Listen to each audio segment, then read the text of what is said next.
Film bermula di sebuah kereta dengan seorang penculik berbaju putih yang membawa uang tebusan. Namun sayang, hal itu sempat akan dihentikan oleh beberapa polisi. Kemudian, scene berpindah ke sebuah tim penculik yang dikenal sebagai geng Goblin. Mereka ini akan menyerahkan Sandra yang disimpan di dalam pot bunga itu kepada pria berbaju putih di kereta tadi. Lalu sang sopir mendapatkan telepon dari seorang detektif yang bersekongkol dengan geng tersebut. Ia bernama Chang Hu. Namun penculik yang berada di dalam kereta berhasil melarikan diri. Namun tiba-tiba, ia dihadang oleh satu polisi dan ternyata mereka itu bersekongkol. Dengan mudahnya ia melumpuhkan polisi tersebut. Lalu geng Goblin membawa Sandra ke tempat persembunyiannya yang berkedok tempat penjualan tanaman hias. Dan inilah mereka. Ia bernama Seokti. Ia merupakan ketua geng tersebut. Lalu ada Kitae, Jin Seong, Boemsu, dan Dongbum. Karena kegagalannya mendapatkan uang tersebut, salah satu dari mereka mencoba membunuh Sandra tersebut. Namun hal itu dihadang oleh sang ketua geng. Ia memilih untuk membesarkan anak itu. Lalu Seokti memanggil seorang wanita yang bernama Yeongju, yang ternyata wanita itu adalah budak di rumah tersebut. Singkat waktu, 13 tahun telah berlalu. Kini geng tersebut telah menjadi-jadi untuk melakukan aksi kriminal. Kali ini mereka berhasil mencuri berangkas dari orang kaya yang sedang dipijat oleh pria buta. Namun pria kaya itu sempat-sempatnya membohongi Seokti dan timnya karena ia malah menekan tombol darurat bukannya tombol membuka berangkas. Karena Seokti muak, ia pun menyuruh anak buahnya untuk membunuh pria kaya tersebut. Namun hal itu disaksikan oleh tukang pijat buta. Seokti pun meyakinkan bahwa tukang pijat itu buta, lalu ia membiarkan tukang pijat itu untuk hidup. Dengan ancaman jika ia melapor, maka dia akan dihabisi oleh Seokti. Setelah mereka mendapatkan uang, mereka pun segera cabut dari tempat itu. Namun aksi mereka terpergoki oleh polisi. Di sini aksi kejar-kejaran pun terjadi. Dan sepertinya perampokan itu sudah mereka rencanakan dengan sangat rapi. Terlihat seorang pria berpura-pura terjatuh dari sepeda, padahal itu adalah tanda bahwa mereka harus lewat sana. Nah, pria ini adalah Sandra yang pada saat 13 tahun lalu mereka culik. Pria itu bernama Huai. Lalu Huai pulang dan bertemu dengan seorang wanita yang bernama Yokyung. Kebetulan rumah mereka satu arah. Sebelum pulang, Huai memberikan sebuah jeruk kepada wanita tersebut. Sedikit penjelasan, karena anak itu hasil penculikan, ia pun tidak mempunyai identitas diri seperti KTP, KK, ataupun nomor WhatsApp. Bahkan ia tidak bersekolah. Dan seperti yang kalian lihat, bahwa ia menggunakan seragam sekolah hanya untuk melancarkan aksi kriminal yang telah direncanakan oleh geng tersebut. Sesampainya di rumah, ia langsung disambut oleh para anggota geng. Meskipun mereka para kriminal, namun mereka memperlakukan Huai layaknya anak mereka. Dan Huai sendiri memanggil para anggota geng itu dengan sebutan ayah. Huai pun tidak melupakan satu-satunya wanita yang telah merawatnya, yaitu Yeongju. Meskipun Huai tidak mempunyai pendidikan materi, namun ia mempunyai pendidikan sebagai sniper handal.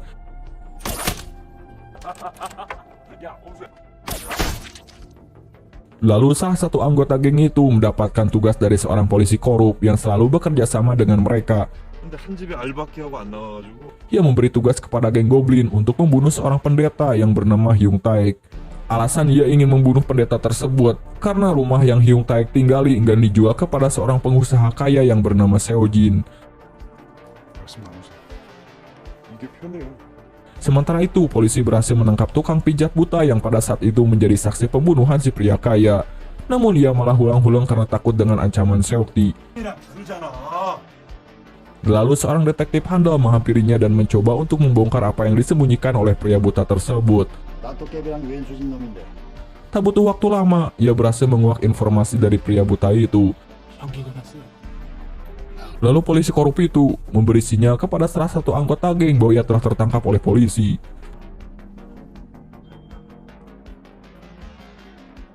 Dengan segera, para anggota geng termasuk Huai mempersiapkan persenjataan untuk membunuh pria buta itu. Di sini Seokti menyuruh Huai untuk menembak pria buta tersebut.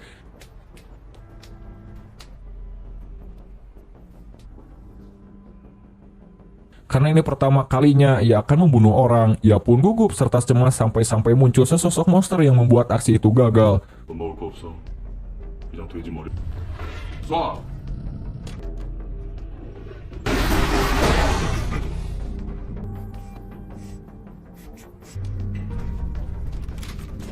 Untung saja mereka masih mendapatkan si pria buta itu dan membawanya ke suatu tempat untuk mereka habisi. Lalu Seokti marah kepada Huai karena ia gagal dalam misi tersebut. 못할 것 같아요. 뭐? Dan sebagai hukuman yang Huai dapat, ia harus dikurung di ruangan bawah tanah. Sedikit penjelasan bahwa sebenarnya Huai ini mempunyai sedikit gangguan pada mentalnya sejak kecil, yaitu ketika ia merasa ketakutan, cemas, bahkan tegang, sosok monster selalu muncul yang membuat Huai ini merengek ketakutan.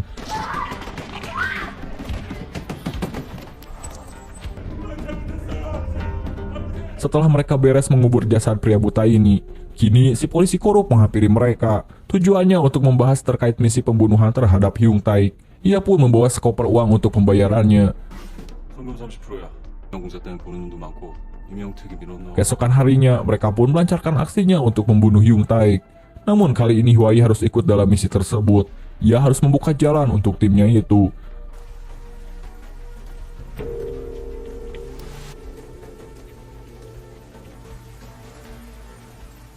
Setelah Huai berhasil, ia pun langsung memasuki rumah si target. Dan betapa terkejutnya ketika ia menemukan sapu tangan yang berisikan sebuah foto anak kecil yang mirip sekali dengan dia. Lalu istri Hyung Taek yang bersembunyi di dalam lemari. Kemudian ia mengirim pesan kepada suaminya dan melaporkan bahwa di rumah ada seseorang yang datang tanpa diundang. Dengan segera ia putar balik.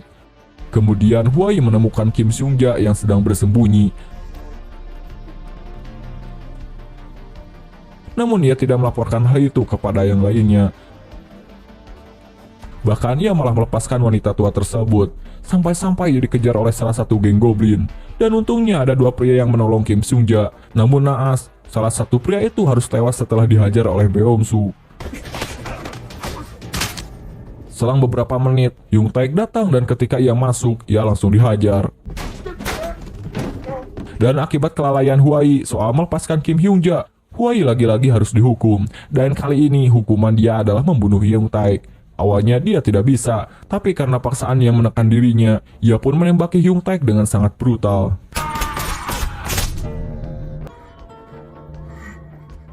Akibat peristiwa itu, detektif Choi Sung-min harus turun tangan untuk menyelidiki kasus tersebut. Lalu ia menemukan sebuah payung yang terdapat bercak akibat hujan. Dan kemudian ia langsung menemui toko tempat di mana payung itu dijual. Dan harus kalian tahu bahwa payung itu limited edisi dan hanya orang-orang tertentu yang mempunyainya. Dengan itu, detektif tersebut meminta data orang yang mempunyai payung tersebut. Tujuannya agar membuatnya lebih mudah untuk menemukan pelakunya. Ketika ia sedang mencari data, tiba-tiba ia melihat Seokti dan rekannya yang membawa mobil dengan kecepatan tinggi. Hal itu membuat Sung-min curiga dan langsung menghampiri kediamannya dengan berpura-pura ia akan membeli sebuah pohon. Sementara itu, Huai merasa galau hulang-hulang setelah membunuh Hyung Taek. Lalu Yeongju menemukan foto anak kecil yang ditemukan oleh Huai di rumah si korban. Lalu Yeongji pun berbicara kepada Huai bahwa itu adalah Huai pada saat ia kecil. Mendengar hal itu, Huai kembali ke kediaman Hyung Taek dan memasuki sebuah ruangan yang dimana di dalamnya terdapat mainan anak-anak dan sebuah brosur tentang pencarian anak. Ia pun semakin berpikir bahwa mereka itu adalah orang tuanya.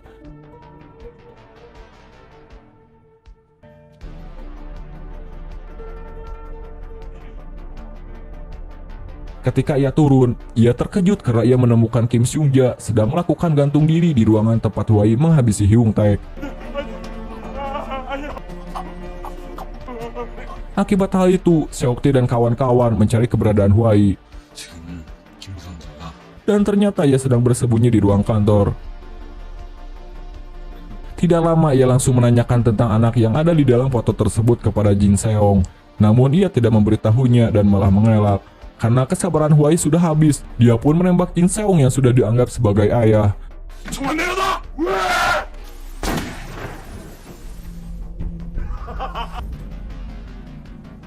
Setelah itu ia bergegas ke rumah sakit untuk kembali menemui ibunya. 빈말 안 하겠습니다. Keesokan harinya, Shin berpindah kepada seorang infrastruktur yang bernama Seo Jin. Ia juga ingin menghabisi Kim Seung Ja. Ia pun memerintahkan anak buahnya untuk segera menghabisi target. 일에 좀 차질이 생겼지만 Sampai suatu ketika, ia menghampiri si polisi korup dan mengajaknya untuk bekerja sama. Awalnya polisi itu menolak, tetapi pria yang bernama Park Ji-won itu memaksanya sampai menodongkan sebuah pistol ke dalam mulut si polisi korup. Dan akhirnya ia pun mau bergabung. Setelah itu, mereka mengarahkan satu anak buahnya untuk menghabisi Kim Seung Ja. Namun apa yang terjadi? Huai tetap siaga di sana sampai mereka berdua pun diaradu.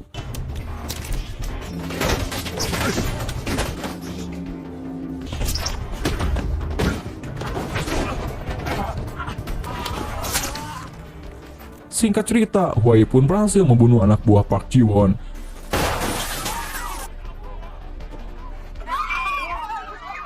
Lalu Huai memanggil Yok-yung untuk menyuruhnya menjaga ibunya. 안 들어갈 거야? Karena Huai tidak bisa tinggal diam, dia berencana akan menghabisi semua orang yang terlibat dalam masalah orang tuanya. Setelah itu, Huai memasuki ruangan senjata, dan kebetulan anggota geng Goblin berada di sana. Mereka berdua pun akhirnya diaradu. 한 번은 죽여야 돼.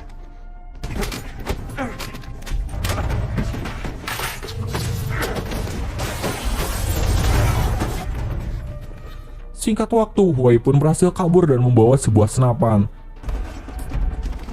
Dan disinilah aksi kejar-kejaran pun terjadi.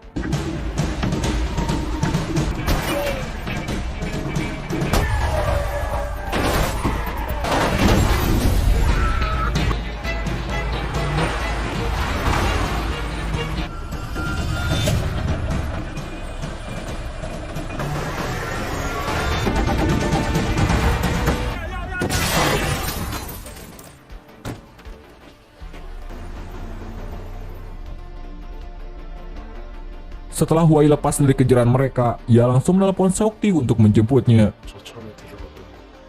그래야지. Namun sebelum itu, Huai juga mengundang geng Seojin untuk menemuinya di tempat yang sama. Lalu di sana, Huai berhasil menghapus rasa halunya itu terhadap monster yang selalu ia bayangkan ketika ia merasa cemas. Sementara itu, si detektif menemukan bukti terbaru mengenai penculikan anak 13 tahun yang lalu. Kemudian, ia menghampiri kantor polisi, tujuannya untuk melihat rekaman yang terjadi pada saat Huai diculik. Hal itu membuat si detektif lebih nafsu untuk menyelidiki keluarga Seokti. Keesokan harinya, kedua geng pun bertemu, 굳이 이런 데로 부르신 걸 보니까 dan Huai melakukan open war dengan menembak salah satu anggota geng Seojin.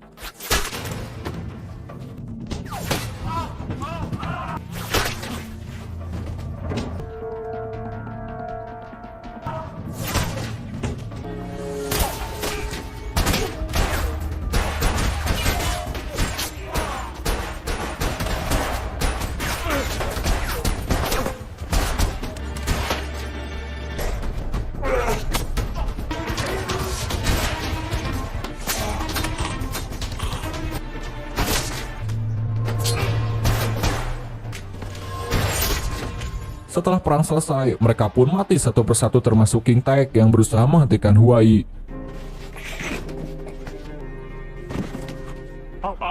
아빠 왔잖아.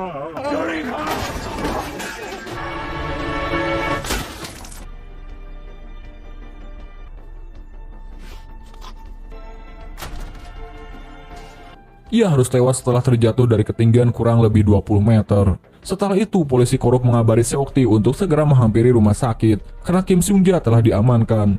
Dengan begitu, Seokti bisa langsung menghabisinya. Dengan segera, ia pun bergegas ke rumah sakit. Shin berpindah kepada Yok-yung yang sedang menelepon Huai untuk segera menghampiri ibunya, karena ada seseorang yang mengintai keselamatan ibunya. Namun naas, di tengah perjalanan, Huai harus mengalami kecelakaan.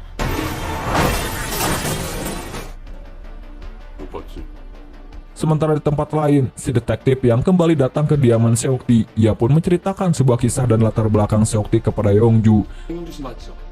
전부같이 Setelah semua terkuak, Yongju meminta kepada si detektif untuk tidak melibatkan Hwai karena ia adalah anak yang baik. 망설이는 중. Namun apa yang terjadi ketika si detektif itu akan pulang? Tiba-tiba Yongju memukul babatok si detektif. Shin kembali kepada Seokti yang sampai di rumah sakit. Namun apa yang ia lakukan? Ia menembak si polisi korup itu dan ia langsung menghampiri Kim Seung-ja. 처음엔 이만했는데. Sebelum membunuhnya, Seokti menceritakan kenapa dia bisa sedendam ini kepada keluarga mereka. Awal mulanya, Kitae, Seokti, Hyung-taek, dan Kim Seung-ja tinggal bersama di panti asuhan. Lalu Seokti ini suka kepada Kim Seung-ja. Namun Kim Seung-ja ini malah suka kepada Hyung-taek. Maka dari itu, Seokti memperkaos Kim Seung-ja pada waktu ia masih kecil. Dan kebetulan si Hyung-taek berada di sana. Dan Seokti pun membuat Hyung-taek gak punya kaki. Dan setelah kejadian itu, ia pun dipenjara dalam waktu yang lama. 아시겠죠? Shin berpindah kepada si Hwai yang sudah sampai di rumah sakit. Namun ia sangat shock ketika menemukan bahwa ibunya sudah mati.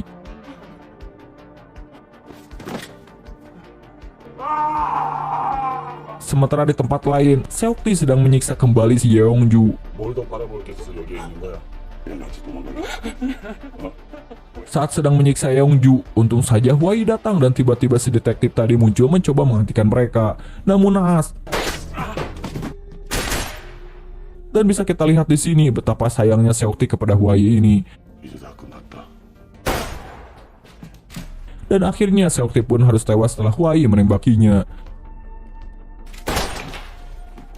Dan kini Hwai sudah menyelamatkan Yeongju serta membalaskan dendam akibat kematian kedua orang tuanya. Beberapa hari kemudian, Hwai memberikan hadiah kepada Yeokjung dalam bentuk terima kasih karena ia pernah menjadi ibunya.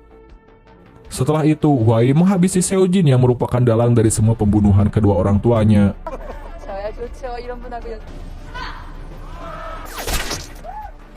Setelah puas, ia pun membereskan senapannya dan berjalan dengan wajah tanpa dosa.